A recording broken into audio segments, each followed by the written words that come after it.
आज ही हमने उस बीमारी पे, उस इशू पे, उस प्रॉब्लम को सॉल्व नहीं किया तो हम आगे तकलीफ़ में होंगे। तो दुनिया बहुत चेंज हो रही है। ये वाली सदी जो है, ये जो स्टार्टिंग है, इसी सदी के अंदर बहुत तब्दीलियाँ आ रही हैं, बहुत तब्दीलियाँ आ रही हैं। इस तब्दीली को समझ के अब एकदम से ना वक्त बदल रहा है, बहुत कुछ अस्सलाम वालेकुम, नमस्ते, सत श्री अकाल। कैसे हैं आप लोग? उम्मीद करती हूँ ठीक होंगे, खुश होंगे। मैं हूँ हसीका अली और मेरे साथ हैं तारिक नियाज़ी। अस्सलाम वालेकुम, नमस्ते, सत श्री अकाल। उम्मीद करता हूँ ठीक होंगे, खुश होंगे।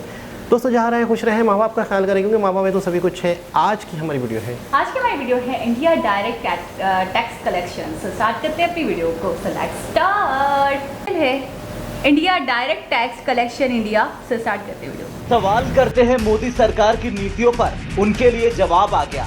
जो कहते हैं मोदी सरकार में महंगाई बढ़ी, उनकी जुबान बंद करने का वक्त आ गया। जो कहते हैं मोदी सरकार जुमलेबाज है, उनकी नींद उड़ाने का वक्त आ गया। भारत ने खजाने में अब तक का सबसे बड़ा उलटफेर करते हुए दुनिया की नींद उड़ा दी। क्या अमेरिका तो क्या दुनिया की दूसरी महाशक्ति, सबकी नींद उड़ गई। और मात्र 8 साल के अंदर अंदर मोदी सरकार ने अपनी नीतियों के दम पर देश को उस तरक्की पर ला दिया जिसकी कल्पना कोई कर भी नहीं सकता था। दरअसल खबर है कि सरकार की तिजोरी भर रही इस वित्त वर्ष में 10 नवंबर तक इनकम टैक्स और कॉर्पोरेट टैक्स मिलाकर 10.54 लाख करोड़ रुपए की कमाई हुई। ये पिछले साल के मुकाबले 31% ज्यादा है। वित्त मंत्रालय ने अपने बयान में कहा कि इस वृद्धि में पर्सनल इनकम टैक्स में बेहतर प्रदर्शन का विशेष योगदान है। शुद्ध प्रत्यक्ष कर संग्रह रिफंड के समायोजन के बाद 8.71 लाख करोड़ रुपए रहा। इसमें व्यक्तिगत और कॉर्पोरेट इनकम टैक्स शामिल है। ये आम बजट में पूरे साल के लिए तय लक्ष्य का 61.31% है। 1 अप्रैल से 10 नवंबर के बीच 1.83 लाख करोड़ रुपए के रिफंड जारी किए जा चुके हैं। 10 नवंबर 2022 तक प्रत्यक्ष कर संग्रह से पता चलता है कि सकल संग्रह 10.54 लाख करोड़ रुपए है। ये पिछले साल इस अवधि के सकल संग्रह से 30.69% अधिक रही है। सकल कॉर्पोरेट कर और व्यक्तिगत आयकर यानी पीआईटी संग्रह में क्रमशः 22.03% और 40.64% की बढ़ोतरी हुई।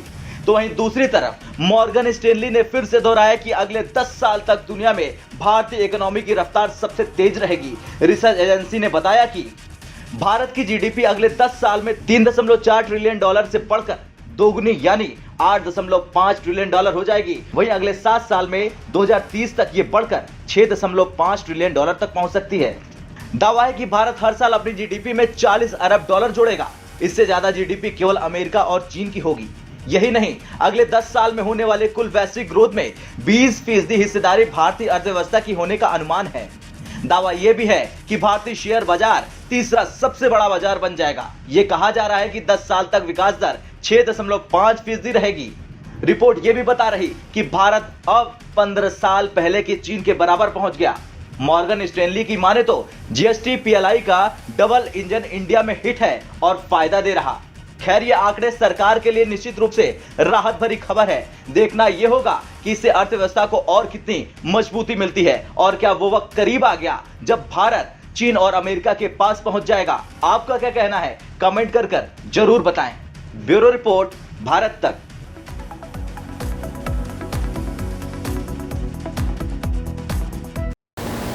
जी जनाब।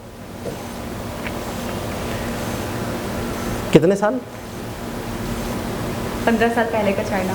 नहीं, कितने साल हो गए अब बीजेपी को, मोदी जी को? 8 साल हो गए। 8 साल के अंदर, 8 साल के अंदर अब वाकई दुनिया को दिख रहा है, लोगों को दिख रहा है कितनी तब्दीली आ गई, कहाँ से कहाँ कंट्री जा रहा है, कितना टैक्स कलेक्शन कितनी हो रही है।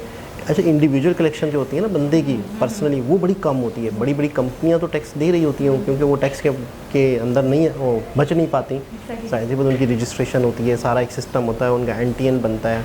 अब वहाँ क्या कहा जाता है मुझे नहीं पता। हमारे यहाँ एक एनटीएन होता है, एक कंपनी रजिस्ट्रेशन होती है, तो उनका तो टर्न पॉलिसीज़ वगैरह जो भी चीज़ें हैं उसके पता चल जाता है कि क्या इनका टर्नओवर है सालाना। लेकिन एक आम आदमी जो है ना, एक इंडिविजुअल बंदा, तो वो चीज़ें जो लेता है ना, यानी हम कोई साबुन, कोई शैम्पू, ये चीज़ें ले रहे हैं तो उसमें थोड़ा बहुत टैक्स दे रहे हैं। इसके अलावा बाज़ दफ़ा ऐसे भी लोग हैं कि जो कमा तो बहुत रहे हैं, चीज़ें इतनी यूज़ नहीं करते, फ़र्ज़ करते हैं। चीज़ें यूज़ करने की वजह से तो हम टैक्स दे देते हैं, नहीं करते तो वो नहीं दे पाते।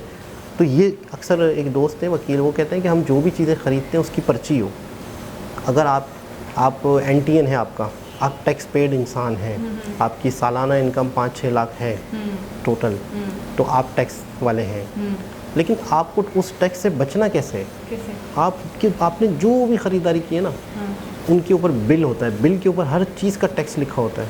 सही। इतने पैसे इतना टैक्स, इतने, तो पता चलता है कि आपने अपनी इनकम में से अच्छा खासा टैक्स दे दिया है। दे दिया, सही। तो उन चीज़ों की मद में दे दिया, वो रिकॉर्ड चाहिए उन्हें। वो रिकॉर्ड चाहिए। तो पता चलता है कि आपने जो आपके ऊपर टैक्स बनता है, आपने उससे ही ज़्यादा दे दिया। अच्छा, बाज़ चीज़ों के थ्रू ही। चीज़ों के थ्रू ही। लेकिन क्या है, लेकिन आपको इल्म नहीं है। आप अक्सर आपने कोई अवेयरनेस वाली वीडियोस देखी होंगी जिसमें कहा जाता है पक्की पर्ची बना दे, सही पक्की पर्ची बना दे, पक्की पर्ची बना दे, बिल बना दे, बिल लाजमी चाहिए मुझे। उस बिल के ऊपर आपने जो जो ख़रीदारियाँ की हैं, कोई ऐसे भी हैं जिन पर टैक्स नहीं भी लिखा होता है, जो जो ख़रीदारियाँ हैं उनके अंदर वो एवरेज निकाल लेते हैं कि ये अगर इन्होंने 15,000 रुपये का राशन लिया है किसी शॉप से या किसी जगह से, अव्वल तो किसी मार्ट से लेंगे तो वहाँ तो पता चल जाता है। नहीं तो मार्ट के अंदर नॉर्मली ऐसे ही 10-15 का लिया है आपने, 2,500-3 हज़ार रुपये टैक्स, वो तो पता चल जाता है, वो तो लिखा हुआ आ लगता जाता है, वो तो है। बाकायदा होती है लेकिन पर्ची। नॉर्मल शॉप्स का नहीं होता ना, कच्ची पर्ची, नहीं। तो वो फिर कैलकुलेशन करके टैक्स वाले निकाल लेते हैं कि आपने ये ख़रीदारी की है, पर्ची है आपके पास। अच्छा, जहाँ से ख़रीदारी की है उनका भी पता चलता है, उनकी भी बाकायदा एक पक्की बुक हो। अच्छा, तो इसलिए कहते हैं कि जब भी हम कोई ख़रीदारी करें तो पक्की एक पर्ची होनी चाहिए, उससे पता चलता है कि आपने टैक्स कितना अदा अच्छा, किया। इंडिया अभी जिस कगार पे है या जहाँ पहुँच चुका है, जिन कामयाबियों को छू चुका है, इसकी कल्पना भी नहीं की जा रही थी, इसकी सोच भी नहीं थी, इसका तसव्वुर भी नहीं था, और मोदी जी ने 8 साल में उसको कहाँ से कहाँ पहुँचा दिया। पहली बात ये। दूसरा ये जो मैं बहुत हैरान हो गई हूँ, परेशान हो गई हूँ कि अक्सर हम सुनते थे कि जो गरजते हैं वो बरसते नहीं हैं। ये मुहावरा है हमारे यहाँ कि जो लोग बहुत बोल देते हैं ना, जो बड़बोलापन कर देते हैं, तो फिर उसके बाद उनके काम नहीं होते, उनका रिजल्ट नहीं होता, उनका इम्प्लीमेंटेशन ज़ीरो होता है, सिर्फ वो बातों के होते हैं। हमारे यहाँ अगर हम देखें ऑन द अदर हैंड कि हमारे यहाँ कुछ पॉलिटिशियंस हैं जिन्होंने बड़ी लंबी लंबी हाँकी, जिन्होंने कहा तब्दीली आएगी, पाकिस्तान का तो नक्शा चेंज हो जाएगा, पाकिस्तान को तो यूरोपियन कोई कंट्री बना दूंगा, या पाकिस्तान को तो भाई मदीना की रियासत बना दूंगा, पाकिस्तान को दुबई बना दूंगा। इतनी बड़ी बड़ी बातें, तब्दीली आएगी, तब्दीली आएगी, तब्दीली आएगी, हम सुनते रहे। तब्दीली कहाँ आ गई? हमारे पड़ोसी ममालिक बगैर बोले मुल्क में तब्दीली आ गई, जहाँ पे एक वर्ड नहीं बोला गया, जहाँ पे कुछ नहीं बताया गया। अच्छा, मोदी जी की मुझे एक बात बहुत अच्छी लगती है, करने से पहले ढंडोरा नहीं पीटते, ब्रीफ नहीं करने लग जाते, पकड़ पकड़ के लोगों को, जी मैं ये करने वाला हूँ, जी मैं ये करने वाला हूँ। अभी देखिए कुछ दिनों में आप देखेंगे क्या होने वाला है, कितना बड़ा शाहकार लेने वाला हूँ, कितना बड़ा प्रोजेक्ट लाने वाला हूँ। बड़बोलापन नहीं है, सुकून से आराम से, जब तक काम नहीं हो जाता, जब तक कोई बड़ा प्रोजेक्ट नहीं हो जाता, उससे पहले वो उसके बारे में बात करना भी पसंद नहीं करते।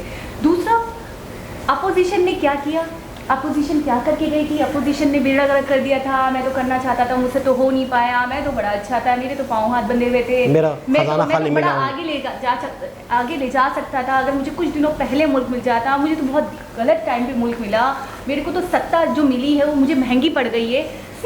इस टाइप के आपने कभी भी उनको स्पीचेस, आपने इतनी स्पीचेस देखी हैं, 100 स्पीचेस तो देख ली होंगी मैंने अब तक, वो होता है ना, कभी भी आपने कोई लेम एक्सक्यूज देते हुए देखा है इनको? एक इंसान है, चले मोदी जी अभी हम हटा देते, प्राइम मिनिस्टर हैं, कुछ हैं, इन इंसान को मैंने कभी नहीं देखा कि दूसरों के कांधों पे रखना, दूसरों के ऊपर ब्लेमिंग करना, और किसी चीज़ का अपने नाम से ढडोरा पीटना, अपनी तारीफ अपने मुँह मियाँ मिट्ठू बनना। इतनी बड़ी बड़ी चीज़ें होती हैं, इतने बड़े बड़े रिकॉर्ड कायम हो गए, मैं हैरान हूँ कि इन्होंने जिक्र तक नहीं किया पहले। बिल्कुल ऐसा ही है। और दूसरी चीज़ है कि जिन्होंने एक्सक्यूज़ करने हैं, जिन्होंने बहाने करने, उन्होंने कुछ नहीं करना। और सबसे एक बात अक्सर मेरे जहन में आती है, मैं सोचता हूँ कि सारी चीज़ें क्रिस्टल क्लियर हैं, ठीक है ना। तो इस वक्त आपके कंट्री में अपोजिशन क्या कहती होगी?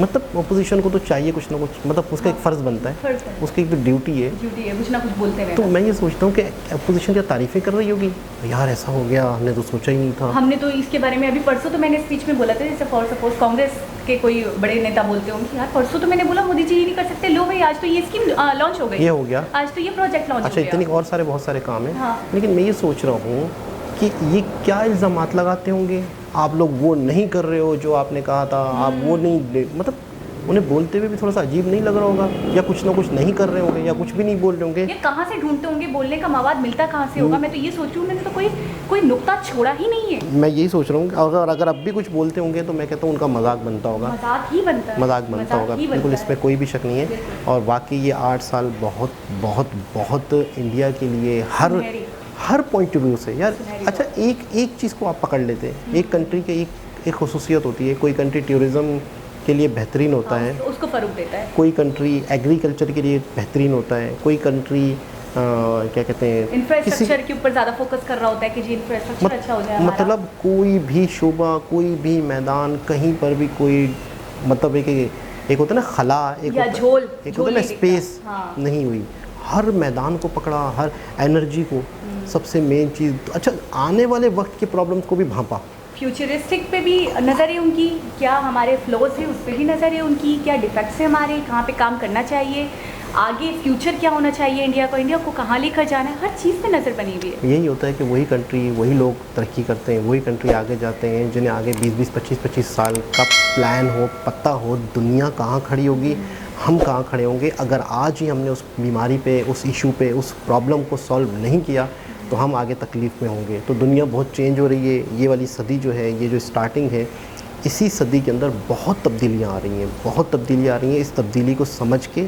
अब एकदम से ना वक्त बदल रहा है, बहुत कुछ बदल रहा है। इस बदलते वक्त के साथ ख़ुद को नहीं बदला तो वक्त हमें बदल देगा, और आप दुनिया से बहुत पीछे रह जाओगे। वक्त बदल देगा, वही तो, दुनिया वक्त के आपको साथ रिप्लेस कर देगा। आपको दुनिया के साथ कदम से कदम हिलाकर चलना है। अगर आप दुनिया के साथ नहीं चलते हो, आप बोलते हो चलो भाई देखा जाएगा, हम अभी वो लोग कर रहे हैं, हम 25 साल बाद कर लेंगे, हम 50 साल बाद कर लेंगे, तो आपके करने का कोई फ़ायदा नहीं होगा। जब वक्त है, वक्त रहते ही आपको वो इम्प्लीमेंटेशंस करनी है, वो प्रोजेक्ट्स करने हैं जो वक्त की ज़रूरत है, नीड ऑफ एन आवर है। दूसरी बात ये जो सबसे ज़्यादा हैरानकुन भी है, और मुझे ऐसा लगता है ख्वाबों ख्यालों में कभी मैंने सुना था शायद, कि कोई दौर था जब इंडिया और पाकिस्तान का कंपैरिजन हुआ करता था, जब कहा जाता था इंडिया में फला चीज़ हो गई है, पाकिस्तान में नहीं हुई, या पाकिस्तान में फला चीज़ हो गई है, इंडिया अभी पीछे है। अब तो मैं देखती हूँ वो कहीं हमसे कंपेयर ही नहीं करते खुद को, वो तो भाई यूएस से कंपेयर करते हैं, वो तो भाई चाइना से कंपेयर करते हैं, और कह भी दिया उन्होंने कि आने वाले 10 सालों में, आने वाले 7 सालों में इंडिया, चाइना और यूएस एक जगह खड़े होंगे, एक बराबर खड़े होंगे। इसमें कोई शक नहीं, जो दिख रहा है, जो इकोनॉमी इसकी तेज़ी से बढ़ रही है, सारी चीज़ें दिख रही हैं। तो एक बहुत ही ज़बरदस्त लेटेस्ट वीडियो थी। दोबारा किसी और वीडियो से मुलाकात होगी, जब तक के लिए अल्लाह हाफ़िज़।